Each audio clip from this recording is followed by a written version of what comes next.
Hello ladies and gentlemen, welcome to the Outer Rim Cantina. My name is Alan and today I'm here to give you your weekly Star Wars news roundup.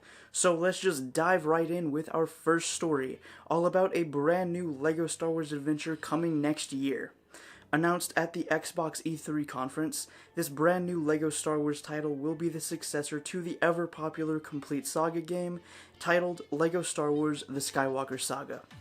The game will feature content from all 9 films, with levels being built from the ground up instead of just remasters of levels we've already seen. In addition to having new levels, you will also be allowed to start in whatever campaign you want. If you want to start with the Phantom Menace, go right ahead, but unlike the complete saga, you don't need to complete that level first to get to the rest of the game. The game will also be completely different from what we've come to expect with LEGO games in the past. With new open-world elements, an overhauled combat system, and much more, the Skywalker Saga promises to be the biggest and most ambitious LEGO game ever made, and it's all coming in 2020.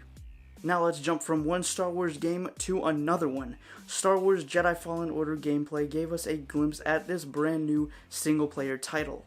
EA Play gave us the reveal of our first gameplay demo of the brand new single-player Star Wars game coming from Respawn in November of this year. The reception to this demo was mostly good, with some people being skeptical of things like the game's length, how powerful the main character, Cal Kestis, will be, and the overall difficulty of the game. Aside from those few concerns, the gameplay itself looked responsive, and as Respawn called it, thoughtful. It isn't just a button masher like older Star Wars titles in the genre such as The Force Unleashed, and each enemy you encounter will require a different strategy to defeat than the last. I made a video earlier in the week on my thoughts about the gameplay and if I think Fallen Order will live up to the hype.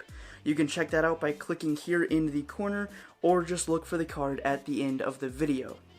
Now moving past gaming, let's get into Star Wars book news. A brand new Star Wars novel was just released all about the pilots of the fledgling New Republic. The novel, titled Alphabet Squadron by Alexander Freed, follows the pilots of Alphabet Squadron, a fighter squad made up of different starfighter classes, as they figure out what to do now that the rebellion has won and become the New Republic, and how to tackle their mission of hunting down an elite Imperial fighter squad known as Shadow Squadron. If you're a fan of the old X-Wing books from Legends, then you'll most likely enjoy reading Alphabet Squadron. If you're interested in finding out more about the book, I will have a spoiler-free review linked in the description from Star Wars Newsnet.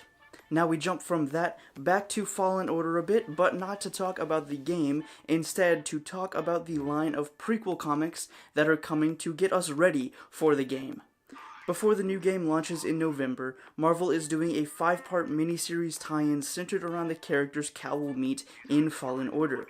The comic will center around Jedi Master Eno Cordova and his Padawan Seer Junda, on a mission to help an evacuation of a temple on the planet Ontotho. I probably mispronounced that, but hopefully we will learn how to actually pronounce it later. Releasing in September, this miniseries will lead fans right into the story of Fallen Order when the game debuts on November 15th, giving them an established story to jump right into from the beginning. I will definitely be reading this miniseries, and hopefully Ontotho will be a new planet that we will get to visit in Fallen Order, but we'll just have to wait and see. And for our final story of the week, we have some new details on the editing of the Rise of Skywalker.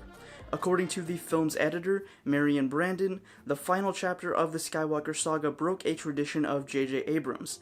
That is, editing of the film took place as they were filming. This was due to there being less time for post-production because the filming of the movie started in August and finished in February, as opposed to The Force Awakens, which started filming in May and finished in October. Now, the fan reaction to this news varies widely, with some people taking it as a bad thing or something that will ruin the film.